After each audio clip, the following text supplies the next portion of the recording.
What's going on, guys? SG here, back with another video, and today I'll be giving you guys some hidden secrets to help you go from shooting like this to like this on NBA 2K25. So if you guys are new, go ahead and hit that sub button, hit that like button, and turn on post notification. Now, if you guys want an updated sigs video, an updated dribble tut, and even an updated guard academy for season 2 of NBA 2K25, let's go ahead and hit 500 likes on this video. I hope you guys enjoy the video, and let's get right into it.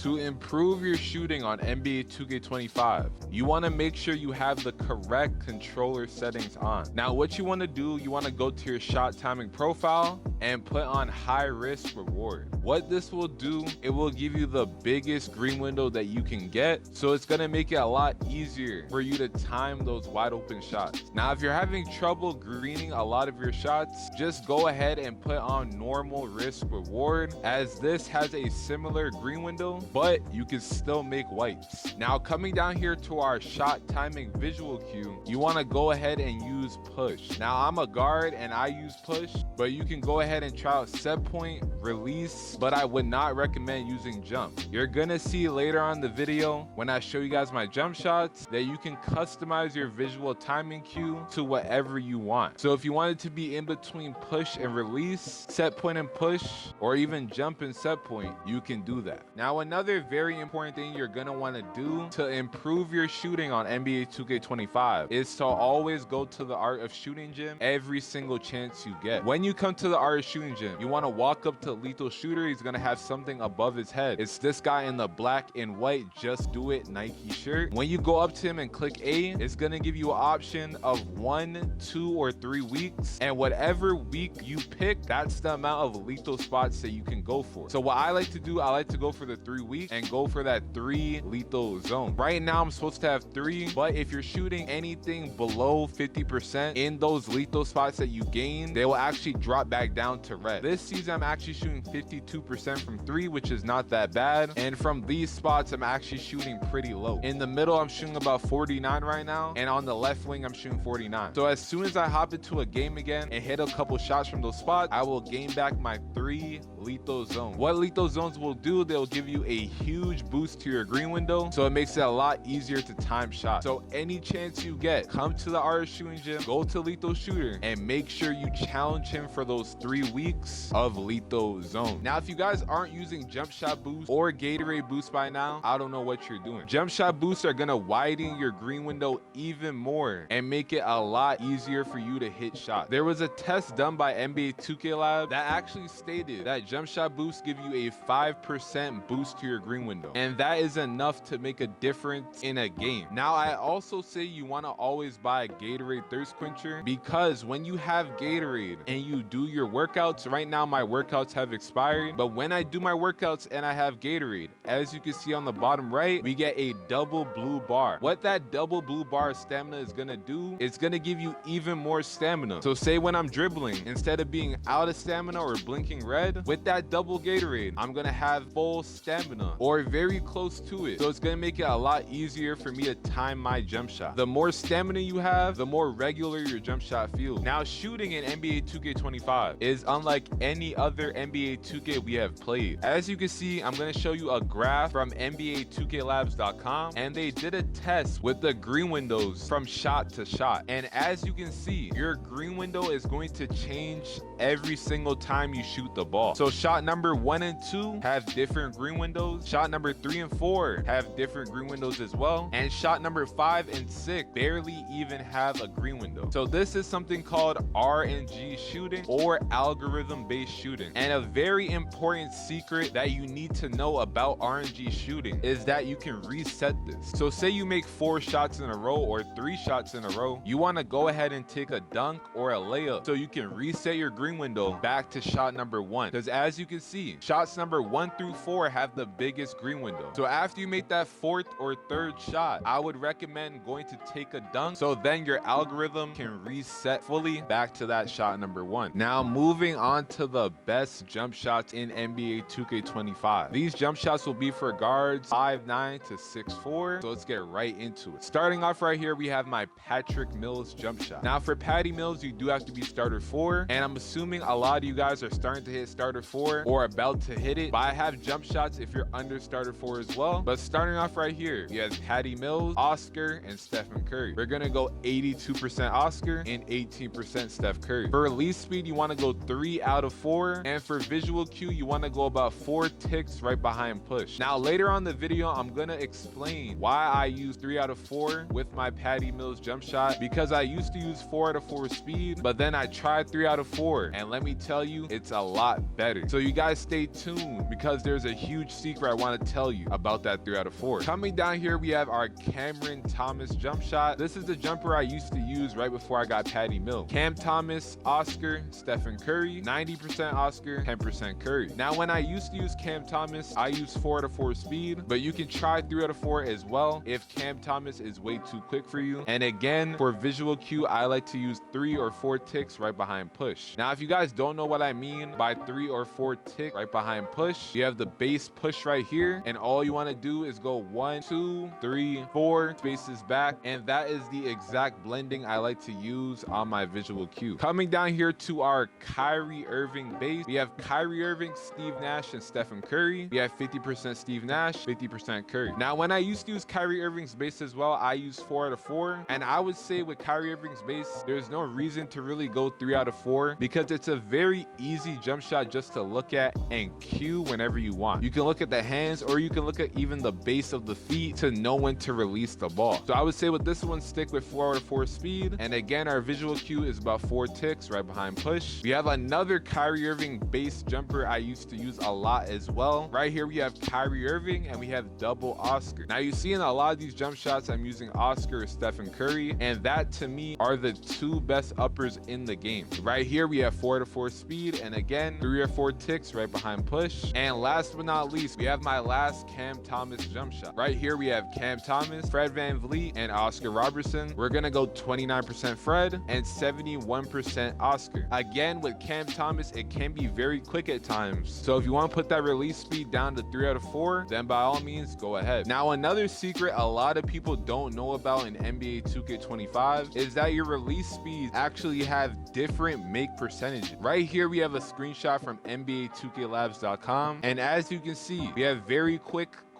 normal, slow, and very slow. Now very slow and slow jump shots are like 1 out of 4 and 2 out of 4 release speed jump shots, and I wouldn't recommend to use any of those. But normal and quick are those 3 out of 4, 4 out of 4 speed type jump shots, and very quick are those max speed jump shots like Patty Mills and Cameron Thomas. So as you can see, like I was saying earlier on the video, I start to use 3 out of 4 and start to make a lot more of my shot, and 3 out of 4 is around that normal, and that, as you can see on the screenshot, has the highest make percentage. So I would recommend trying out 3 out of 4 if you're missing a lot of your jump shot. Now another shooting secret that a lot of people should know about by now is that fades in NBA 2K25 are very overpowered. They may not be as overpowered as in 2K23 or other 2Ks, but it is very overpowered in this game. If you guys have ever versed a 5'9" guard or a good small guard in general, you might see them looking to get to that corner fade every single time, and that is because you don't get contested as much on those corner fades, and they're actually very easy to time if you can master them. So right here, these are the 3 best dribble pull-ups that you want to use in NBA 2K25. You want to use Pro, Normal 2, or Pro 2. Now Pro and Pro 2 are by far the 2 easiest to time, but I would say Normal 2 is the most overpowered fadeaway here. I'm going to show you guys a clip of me using Normal 2, and as you can see, it gets you really high up in the air and fades you away from your defender a lot more than the other 2. The only downside I would say with Normal 2 is that it's really hard to look at and time visually. So you're going to just have to get used to the feel of it and get used to that muscle memory when using Normal 2. But if for some reason you can't use Normal 2, again, go ahead and try out Pro. This is the one I use, and to me, this and Pro 2 are the most consistent ones. If you want to become a good shooter in NBA 2K25. Everybody knows having a high three-pointer or higher shooting attributes is gonna definitely help you. Now, just because you have a 99 three-pointer or high shooting stats does not mean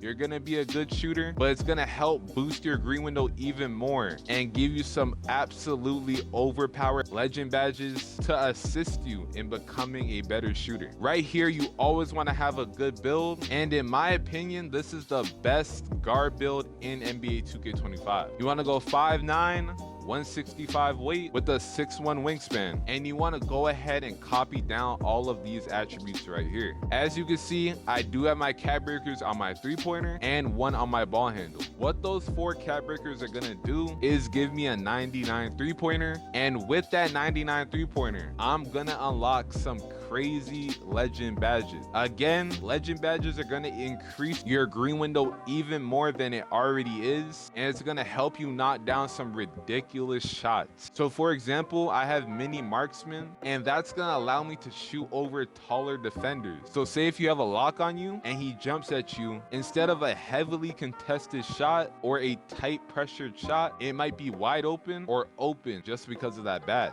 Even with set shot specialist, you get an 18% boost to your green window with this badge on legend. So having high shooting stats is definitely going to assist you in maxing out your potential and becoming a good shooter on NBA 2K25. Now, in the recent patch for season 2 of NBA 2K25, NBA 2K did buff Takeover. If you guys remember, in season 1 of NBA 2K25, it was almost impossible to get Takeover. You would either get Takeover every 2 in 10 games, or if you got Takeover, it would be way at the end of the game when you had 19 or 17 points and you weren't able to use it as much. But in season 2, you almost get your Takeover every single game around 10 to 12 points. So right now, I'm about to tell you the most important Takeovers you want to use if you're playing point guard. Now, the first Takeover you want to use is something called Chef. What Chef will do, it's going to give you a +7 to your three-pointer, your mid-range, and your ball handle once you hit that max level 5 Takeover level. What this will also do is give you the Takeover ability of Deep Bomber. Now, I know a lot of you guys might have questions as to how I shoot so deep. I'm shooting from behind the other three-point line, and I've been doing this since NBA 2K24. But Deep Bomber, as you can see, it says extends your shooting ability well beyond the three-point line. So that's going to help you hit shots from behind half court, at the other three-point line, and even behind the other three-point line. Now, the Takeover I like to use a lot is something called Sniper, and as you can see, you get a +10 to your three-pointer, and you also get Deep Bomber. So in my opinion, this is the best one to use. Although it only gives a +1 attribute, it gives a +10 to your three-pointer. So you can imagine how overpowered that really is. And last but not least, the third best Takeover that you should use is 3-Point Architect. As you can see with 3-Point Architect at level 5 max Takeover level, you're gonna get a +8 to your three-pointer and a +8 to your ball handle. With 3-Point Architect, your Takeover ability is gonna be something called Blur. It says it enhances the ability to drive by defenders, making it easier to get to the rim. So right there, those are the 3 best Takeovers to use in NBA 2K25. Now, another tip a lot of people don't talk about when it comes to shooting in NBA 2K25. As you guys seen throughout the video, I'm shooting from behind the half court line, at the other three-point line, and even behind the other three-point line. Even with Takeover, those are some insane shots to hit, and that's just me having confidence. Even last year in NBA 2K24, when I used to do the same exact thing, when I got Takeover, or even without Takeover sometimes, I would run back and shoot the ball. You guys can also see the percentages as well in these shots. It doesn't take me 5, 6, 7 shots to make one of these. I'll shoot 1 or 2 a game, and they'll most likely go in because I know how to time my shot from that deep, and I have the confidence to know that I have a 99 three-pointer, I have a bunch of legend badges, and I have Takeover with Patty Mills. All of those things should give you the utmost confidence to pull from wherever on the court. Also, you have badges like Mini Marksman as a 5'9" guard or a small guard, and even with a big lock defending you, you should know as soon as you get that little bit of space to shoot the ball, because most likely if you just time your shot, it'll be an open or a wide open three-pointer every time. So confidence will go a long way in helping you become a better shooter in NBA 2K25. If you made it to the end of the video, go ahead and type WSG in the comments. If you're new, sub and hit that like button, and I'll be back soon.